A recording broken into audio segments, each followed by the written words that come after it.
Hi friends, ఈరోజు మన ఛానల్లో ఉల్లిపాయ టొమాటో లేకుండా ఎంతో సింపుల్గా జ్యూసీగా ఉండే చికెన్ ఫ్రై ఎలా చేయాలో చూద్దామండి. ముందుగా స్టవ్ పైన ఒక గిన్నెను పెట్టుకొని 2 స్పూన్ల ఆయిల్ వేసుకొని వేడైన తర్వాత కొన్ని బిర్యానీ స్పైసెస్ వేసుకొని ఫ్రై చేసుకోవాలి.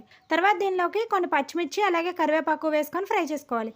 ఇవన్నీ కూడా చక్కగా ఫ్రై అయిన తర్వాత దీనిలోకి కడిగి పెట్టుకున్న చికెన్ని వేసుకొని 1 స్పూన్ సాల్ట్, హాఫ్ స్పూన్ పసుపు వేసుకొని ఫ్లేమ్ని మీడియం ఫ్లేమ్లో పెట్టుకొని మాత్రమే మూత పెట్టకుండా మగ్గించుకోవాలి.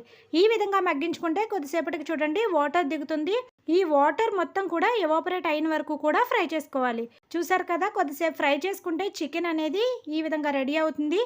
ఆయిల్ సెపరేట్ అయిన వరకు కూడా ఇలాగా ఫ్రై చేసుకోండి.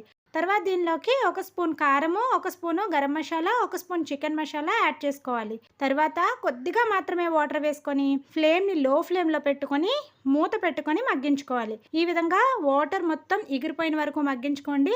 అలా అయితే మనకి చికెన్ చాలా సాఫ్ట్గా అవుతుంది. అంతే అండి, ఎంతో టేస్టీగా ఉండే చికెన్ ఫ్రై అయితే రెడీ అయిపోతుంది. ఫైనల్గా కొంచెం కట్ చేసి పెట్టుకున్న కొత్తిమీర వేసుకొని స్టవ్ ఆఫ్ చేసుకోవడమే. సింపుల్గా చేసుకున్న టేస్ట్ అయితే చాలా చాలా బాగుంటుందండి. తప్పకుండా ఒకసారి ఇలాగా ట్రై చేసేయండి. ఈ చికెన్ ఫ్రైని టొమాటో రసం పెట్టుకొని తిన్నామంటే టేస్ట్ వేరే లెవెల్ అసలు. తప్పకుండా ప్రతి ఒక్కరు ఇలా ఒకసారి ట్రై చేసేయండి మరి.